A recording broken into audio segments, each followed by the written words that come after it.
स्वामी जी, बाजार की एक और दिलचस्प कहानी है। बालों के रंग से यह मामला जुड़ा है स्वामी जी। अब बाजार में ऐसे तेल, शैम्पू और सप्लीमेंट आ गए हैं जिनके विज्ञापन देखकर लगता है कि सफेद बालों की छुट्टी हो जाएगी, लेकिन आखिर में बहुत लोगों को डाई और हेयर कलर का सहारा लेना ही पड़ता है। 20 से 30 साल की उम्र में बाल सफेद होने लगे हैं लोगों के। उन्हें सिर्फ बाहर से काला करने के बजाय शरीर के अंदर कौन सी ऐसी गड़बड़ी है जिसे रीड किया जाए, तलाशा जाए। तो स्वामी जी, क्या योग से ऑक्सीडेटिव स्ट्रेस कम करने और वक्त से जो बाल सफेद हो रहे हैं तेजी से, उनकी रफ्तार को कम करने का कोई तरीका है क्या? अच्छा, इससे पहले यह बता दीजिए कि आपने अपने बालों को डाई किया है या ये कुदरती काले हैं? बहुत सारे लोगों के मन में ये सवाल है। ये भगवान की कृपा है, प्रकृति और परमेश्वर के आशीर्वाद से। अब ये कुदरती ही तन है, कुदरती ही मन है, कुदरती ही बाल है, दांत है, आंखें हैं, कोई आर्टिफिशियल चीज नहीं है। अब हम तो प्रकृति के उपासक हैं, संस्कृति के, संस्कारों के और अपने सनातन सभ्यता के हम प्रचारक भी हैं, उपचारक भी हैं और उसी को जीते हैं। तो ये शीर्षासन हम बचपन से करते रहे दरअसल मेरे भाई हुसैन जी, आप भी रोज करते रहना, क्योंकि आपको भी अभी कम से कम 100 साल जीना है। अब जो जी चुके हो उसके आगे, हाँ मतलब कम से कम 130-35 साल। अब मैंने पूछा ही नहीं आपसे कभी तो शीर्षासन रोज कर ले। और चलो बैठी बैठी बहनों, आपको कपाल भाती करते रहो, भस्त्रिका कपाल भाती। अब देखो ये अभ्यास तो मैंने देखा 15 से लेके 25-30 साल के बच्चों के बाल सफेद। आंवला एलोवेरा गिलोय पिला दिया, आंवला एलोवेरा गिलोय पिला दिया। और कैंसर, जैसे मैंने मीना का उदाहरण दिया, व्हीट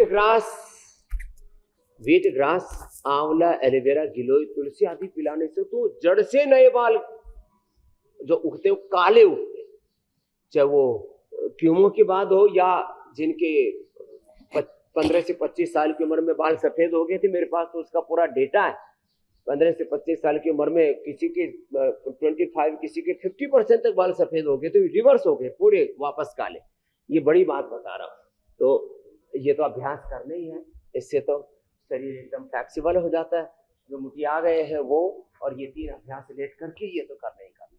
तो आंवला एलोवेरा गिलोय और पूरी बॉडी को डिटॉक्स करना है। फिर हाँ, ये जो एसिडिक बॉडी उसको एल्कलाइन करने के लिए गोदानार का है, दूसरा है लौकी, तीसरा है पेठा, चौथा है खीरा, और फिर जितने भी वेजिटेबल जूसेस है ये सब आपकी बॉडी को एसिडिक से एल्कलाइन करते हैं। यज्ञ की भस्म का भी पानी हमारे पूज्य स्वामी नकुल देव जी महाराज जी अग्निहोत्र में लगे हुए हैं।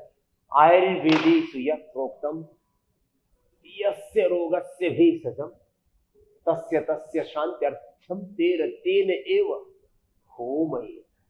ये एक अलग बहुत ही बड़ा विज्ञान है, यज्ञ विज्ञान, मंत्र विज्ञान। तो ऐसे ये अभ्यास करने के साथ साथ रिलैक्स होने के लिए मर्कटासन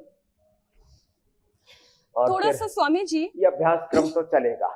मैंने बताया आपको जी मेरी बहन भृंगराज। और उसके अलावा फिर यदि ये जो बालों के लिए ना जटामासी, ब्राह्मी, शंखपुष्पी और ये कढ़ी पत्ता बड़ा जबरदस्त है, गूल और उदुम्बर बड़ा जबरदस्त है। कढ़ी पत्ता, उदुम्बर, प्याज और ये छोंक में प्रयोग करते हैं ना पुराने लोग स्वामी जी, वो काला काला, इसलिए पुराने लोग जो है अपने बालों को हमेशा सुंदर, चमकीला, काला बनाए रखने के लिए, जैसे मेरी बुआ अब तो इस दुनिया में नहीं रही, लेकिन वो क्या किया करते थे, लोहे की कढ़ाई में आंवला, भृंगराज, शिकाकाई और मेहंदी, इसे रात को ही लोहे की कढ़ाई में भिगो के रख देती थी, फिर इसी को अपने बालों पर इस्तेमाल करती थी।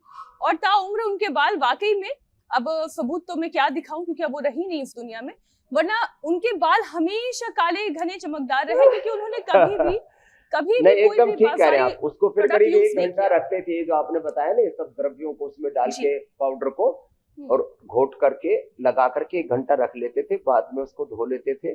इसका असर बहुत लंबे समय तक रहता है। ये डाई का असर तो 5-7 दिन में जी। थोड़ा कम होने लगता है, और 10 दिन में तो लगानी ही पड़ती है। कितनी महंगी डाई ले आओ, और उससे बालों की जड़ें भी कमजोर होती हैं, बाल भी पतले पतले हो जाते हैं। आजकल इतने इतने बारीक बारीक बाल हो गए, वो मतलब बहुत ही माने बालों में दुबलापन आ गया। बाल बेचारे इतने थिन, इतने पतले जी। हो गए हैं, और फिर उन निर्जीव से हो गए। उनके अंदर जो है जीवंतता, चमक दमक सब खत्म हो गई है। तो आप जो कह रहे हैं वो प्रयोग एकदम सही है।